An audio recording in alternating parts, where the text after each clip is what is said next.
Кратки најави за денес. Одложено и денешното рочиште за нападот врз Христијан Пендиков.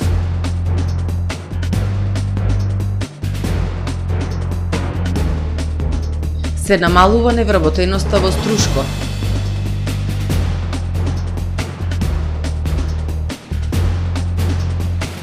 Општина Охрид позитивен пример за имплементација на младински политики.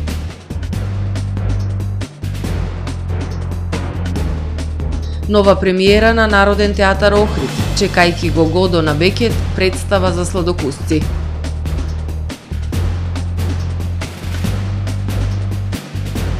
Ново масовно убиство во САД, 36-то оваа година. За најавените и за останатите настани ќе ви информираме во Дневникот, кој започнува по временската прогноза. Останете со нас.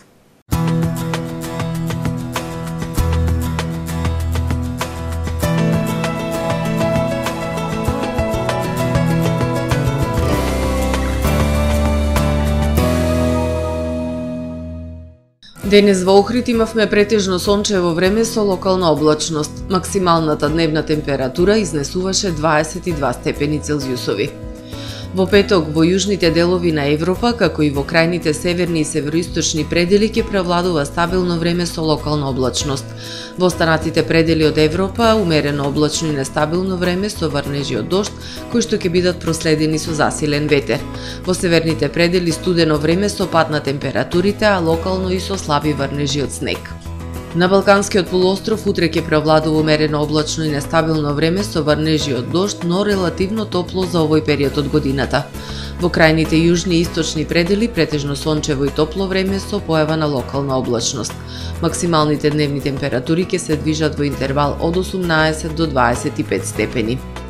Во Македонија во петок ќе преовладува умерено облачно време со сончеви периоди, ветровито и релативно топло. Локално во крајните западни предели со слаби врнежи од дожд. Ќе дува засилен југозападен ветер кој што ќе достигне брзина и до 30 км на час. Минималните температури ќе се движат во интервал од 7 до 15 степени, додека пак максималните дневни температури ќе достигнат до 17, односно до 27 степени. Во Охрид во петок ќе преовладува умерено облачно и ветровито време со сончеви периоди. Во попладневните часови се услови за сосема слаб и локален дожд. Минималната температура од 11 степени, додека пак дневната до 22 степени. Во сабота во Охрид претежно сончево и топло време со појава на локална облачност и максимални 22 степени.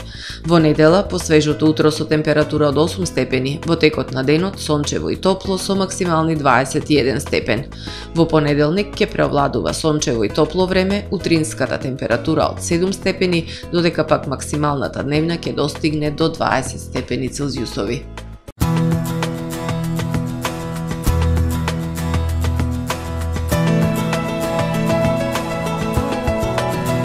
Гледавте Метео на ТВМ по соработка со Трпа Инвест.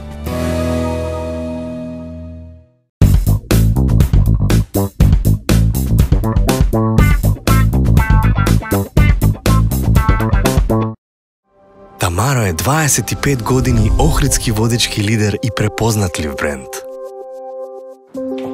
Обуките од менаџерскиот тим се доказ за максимална посветеност кон вработените. Тамаро Холдингот се грижи за организацијата и на време пренесените информации кои отсликуваат тимската работа. Секој успех на вработениот е успех и на компанијата. Маркетите располагаат со производи со висок квалитет од секакви брендови по одлични цени. Вкусните печива од Анабела пекарата се веќе омилен појадок на многу потрошувачи во Охрид. Анабела кујната услужува голем број на потрошувачи и компании.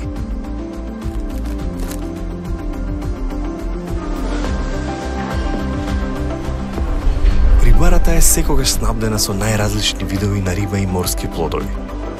А месарниците располагаат со свежо месо и месни производи во секое време. Уживајте во својот охридски домаќин. Тамаро, повеќе од маркет. Правни субјекти, исполнете ги вашите законски обврски од областа на безбедноста и здравје при работа со наша помош.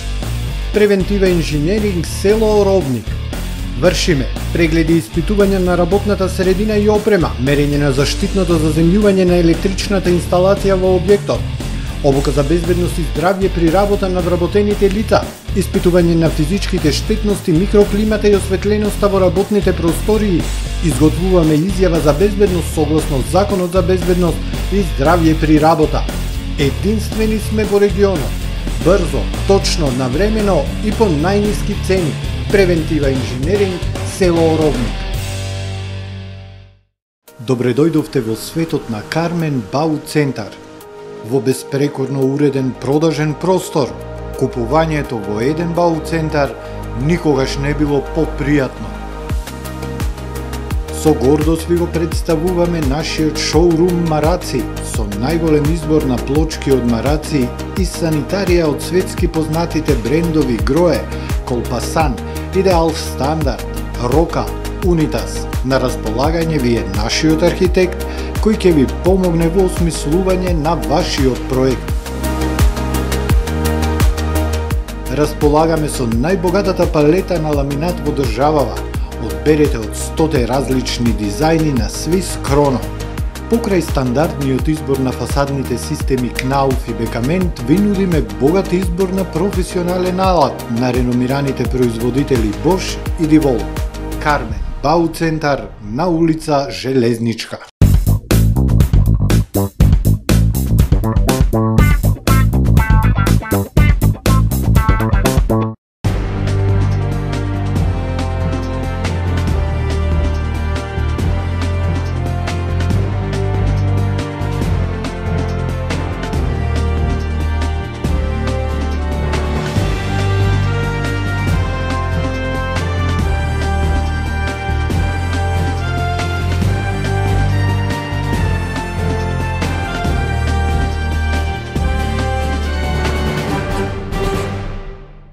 Добар ден! Прво издание на дневникот на ТВМ телевизија. Се намалува невработеноста во Струшко.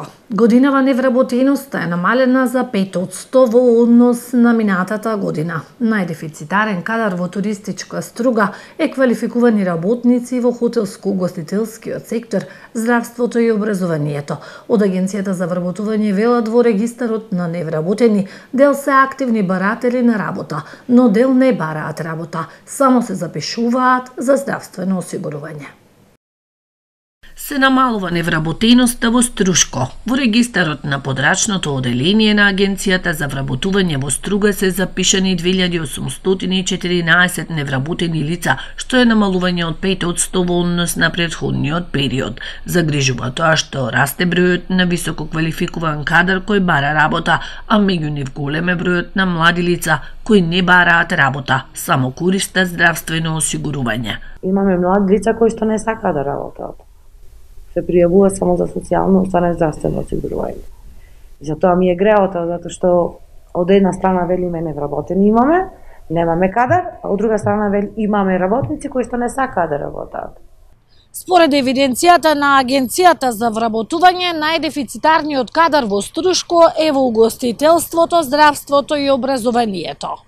Недостигаат лекари, медицински сестри, архитекти и образовен кадар. Немаме наставници или професори или оделенска настава, англиски јазик, француски јазик, германски јазик, географија, математика, физика, хемија, биологија, значи од сите имаме социологија. Со тоа што се прави меѓу школите некоја спогодба меѓу основните и средните школи за да се дополни значи времето на работа. На списокот на невработени лица во Струга преовладуваат лица со основно, но ги има и со средно и со високо образование. Нема магистри и доктори на наука. Општина Охрид посочена како позитивен пример за имплементација на младински политики на локално ниво. На регионалната конференција за младински политики и конструктивни наративи на локално ниво, младински соседски диалози, сега за иднината, која започна денеска во Скопје. На регионалната конференција за младински политики и конструктивни наративи на локално ниво младински и соседски диалози сега за иднината, која започна денеска во Скопје, општина Охрид беше посочена како позитивен пример за имплементација на младински политики на локално ниво. На конференцијата учество зедоа представници од Младинскиот центар и Советот на млади од Охрид, а во име на градоначалникот на Охрид Кирил Пецаков, обраќање пред присутните имаше раководителот на секторот за спорт, млади и невладини организации Јоне Станковски. Младинските политики играат важна улога во развојот и напредокот на локалната заедница. Младите луѓе се носители на идеи и иновации.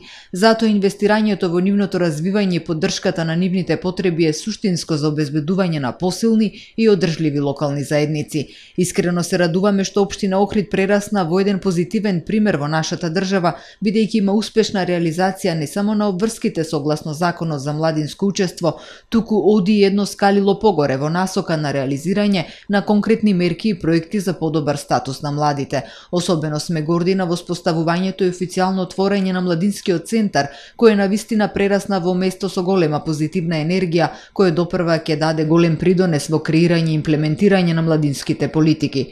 Покрај отворањето на Младинскиот центар за остварување на јавните потреби и јавниот интерес на младите луѓе на територија на општината, формиран и локален совет на млади и локално младинско собрание, а изготвена и локална стратегија за млади 2021-2026 година, истакна Станковски во своето обраќање. На дводневниот настан кој го организира програмата за развој на Обединетите нации UNDP учествуваат повеќе од 50 млади од целиот регион. Тие дебатираат на теми за младинско учество на локално ниво, младински простори и мерки за млади во општините. Целта на конференцијата е да се создаде простор за отворен диалог и да се споделат регионалните знаења и искуства за поголемо инволвирање на младите во носењето одлуки, но и да се отворат прашања за говорот на омраза, почит кон различностите, социјална вклученост, родова еднаквост и конструктивни наративи кај младите. Одложено е денешното рочиште за нападот врз Христијан Пендиков, секретарот на поранешниот бугарски клуб во Охрид. Причина за денешното одлагање беше тоа што застапникот на одбраната се уште не го добил обвинителниот акт против второобвинетиот во процесот. Повторно одложено рочиштето за нападот врз Христијан Пендиков, секретарот на Бугарскиот културен клуб во Охрид, што се случи на 19 јануари оваа година пред угостителски објект во Охрид. Денес во судницата беа присутни оштетениот Пендиков, прво обвинетиот во предметот Илија Спасевски и за прв пат второ обвинетиот битолчанецот Борче Ангелов, против кого е поднесено обвинение за нанесување тешка телесна повреда со соизвршителство. Застапникот на двајцата обвинети, адвокатот Димитрија Цобоски, рече дека не му е позната содржината на обвинението за второ обвинетиот. Мене не ми е содржината на тоа обвинение позната, не ми се познати доказите. Ја примив покана само за предметот против Илија, така да потребно е време да се припремиме и да видиме, да ги провериме доказите, да спремиме одбрана и така. Судијата Бојан Мартиновски на денешното рочиште појасни дека за двајцата обвинети ќе се води една судска постапка, а дека околностите под кои се случила тепачката ќе се докажуваат на следните рочишта. Адвокатот Стефан Камишевски, застапник на оштетениот, изрази уверување дека веќе на следното рочиште ќе почне постапката со изведување на предложените докази како на обвинителството, така и на одбраната. Немам посебен коментар, ова е одлука на судот. Како и да е, се гледаме на следното рочиште и се надевам дека тогаш веќе постапката ќе продолжи и ќе се изведат сите предложени докази од страна и на обвинителството, а и на одбраната. Основното јавно обвинителство Охрид од судот побара на второ обвинетиот Ангелов привремено да му се одземат пасошот и личната карта за да не може да напушти државата. Следното рочиште од процесот е закажано за 1 декември. Народниот театар Охрид под режисерката Палка на Сашо Миленковски премиерно пред охридската публика утре ќе изведе представата Чекајки го Годо од Семјуел Бекет. Представата за сладокусци, нешто поразлично, нешто што има цел да предизвика размислување во време на вештачка интелигенција и социјални мрежи, на враќање на изворната сила на театарот. Со овие пораки, театарската екипа и режисерот на денешната пресконференција ја поканија публиката на премиера. Охридскиот народен театар утре вечер премиерно ќе ја изведе представата Чекајки го Годо од Семуел Бекет во режија на Сашо Миленковски. Со оваа безвремена трагикомедија на Бекет, едно од клучните драматуршки дела на 20-тиот век, охридската актерска екипа под режисерската палка на Миленковски ќе се обиде во денешно време на вештачка интелигенција да го сврти вниманието кон изворната сила на театарот. Многу се мислевме дали ова адекватниот текст за ова време, кога децата се навикнете на 14 секунди TikTok видео, ние да ги задржиме нешто помалку час и половина со сериозни теми. Но баш тоа не охрабри да пробаме да се подсетиме дека имаше време кога работите беа важни, кога имавме нешто важно да кажеме, кога, знаете, што би рекол Умберто Еко, сега секој обичен пацер има на социјалните мрежи време колку Нобеловец. Иначе Семуел Бекет е Нобеловец токму заради ова дело. Се што Аристотел кажува дека е драма, Бекет го укинува, ке рече режисерот Миленковски. Укинува дејство, простор и време. Ликот кој го толкува Стрезо Стаматовски Владимир е единствениот кој што има чувство за линеарно течење на времето во трагикомичната атмосфера на представата. Во сршта е глаголот на чекањето, вели актерот Стаматовски. За да чисто го појаснам атмосферата, ќе пробам да парафразираме на реплика од Владимир. Вика, тука вика времето многу бавно тече. Многу бавно, затоа што чекаме. И сите знаеме дека кога чекаме времето ужасно многу бавно тече. И сме оневозможени, кажува, да го прелажеме со разговори кои што на виду и на прв поглед изгледаат многу разумни.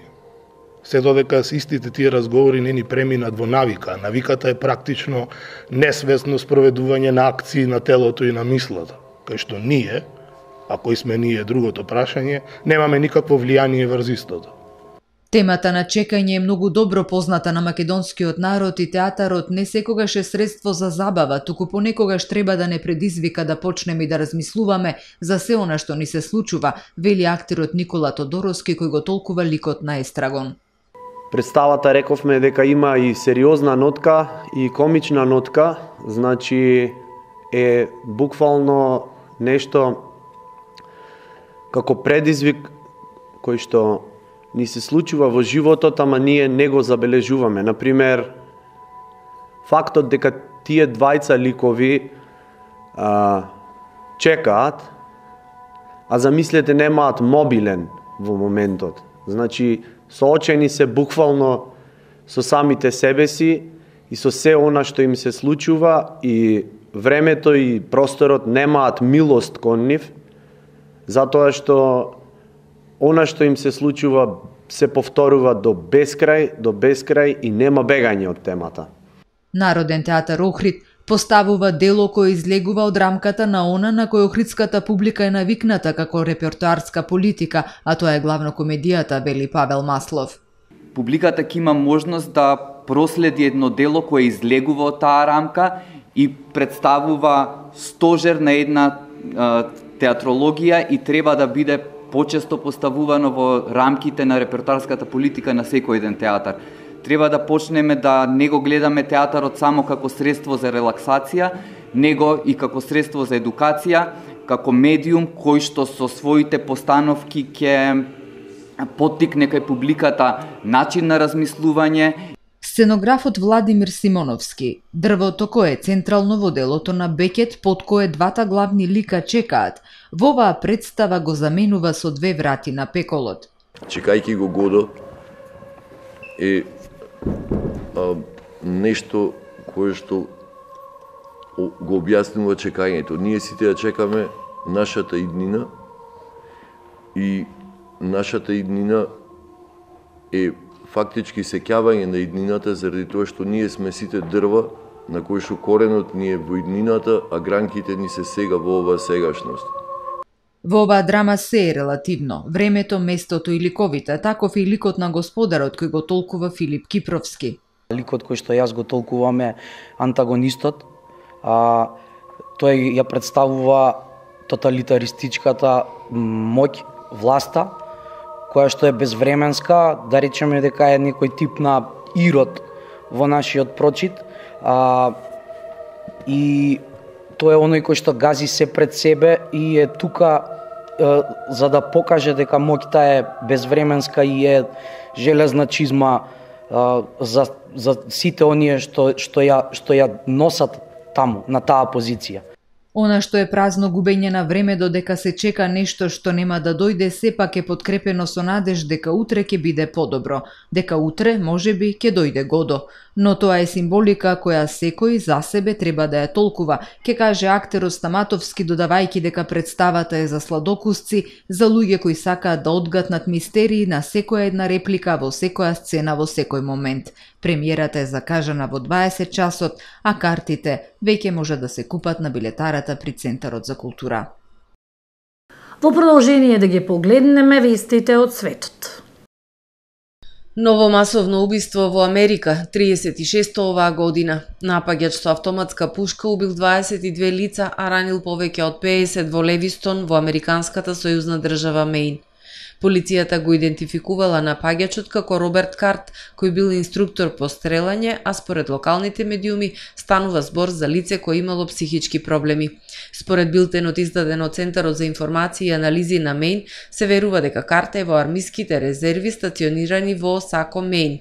Според нивните информации, Мејн бил во ментална институција 2 недели во текот на летото оваа година, откако наводно слушал гласови кои му рекле да пука во Националната гарда на Мејн. Властите соопштија дека лицето осомничено за нападот е вооружено и опасно и моментално е во бегство. Полицијата им нареди на жителите на овој град да ги затворат вратите и прозорците и да не излегуваат од куќите. Ураганот Отис уништи неколку луксузни хотели во Мексико. Тој стигнал во близина на популарното одморалиште Акапулко како ураган од 5-та категорија, со ветрови со брзина од 270 км на час, соопшти Националниот центар за урагани. Невремето може да донесе и до 50 см дожд во делови од Гереро и Охака, каде има поплави и лизгање на земјиштето, соопштил Американскиот национален центар за урагани. Во Гереро властите подготвувале за солништа од невремето, а Националната гарда соопштила дека помага во спасување и евакуација на населението, објави Нью Йорк Пост. Министерството за одбрана усвоило план за катастрофа пред пристигнувањето на бурата, соопштил доцна синоќа председателот на Мексико на социјалните мрежи. Училиштата низ Гереро ги откажале часовите пред пристигнувањето на Отис. Кина им порача на САД дека немаат право и не смеат да се мешаат во низините проблеми со Филипините, соопшти денеска Кинеското министерство за надворешни работи за тензиите околу спорните води во Јужното Кинеско море. Кина и Филипините имаат неколку големи спорови во Јужното Кинеско море, првенствено околу островите во спорните води. Во неделата кинески брод се судри со филипински брод, пошто Манила најостро ги осуди опасните маневри за блокирање на кинескиот брод. Американскиот председател Џо Бајден вчера во Белата куќа ја обвини Кина дека действува опасно и незаконски во Јужното Кинеско море и изјави дека посветеноста на САД за одбрана на Филипините е цврста како железо. Компанијата Амазон во Европа ќе започне со испорака на своите услуги користејќи беспилотни летала. Овој концепт е наречен Prime Air, а за прв пат компанијата реализирала ваква испорака со дрон во 2013 година. Првично ќе започне со работа во Италија и во Велика Британија, а ова проширување следува по успешните испитувања на одредени локации во Соединетите Американски држави. Еден од најзначајните аспекти на проширувањето е способноста на Амазон да ги надмине регулаторните предизвици. Компанијата тесно соработувала со меѓународните регулатори, локалните заедници и владите во Европската унија, Велика Британија, Италија и во САД, а преку оваа соработка Амазон била во можност да понуди испорака на пакети со тежина од нешто повеќе од 2 килограми за помалку од 1 час, поставувајќи нов стандард за брзина и ефикасност во светот на логистиката. Го завршуваме првото издание на Дневникот на ТВМ. Ви благодарам на довербата. Пријатно.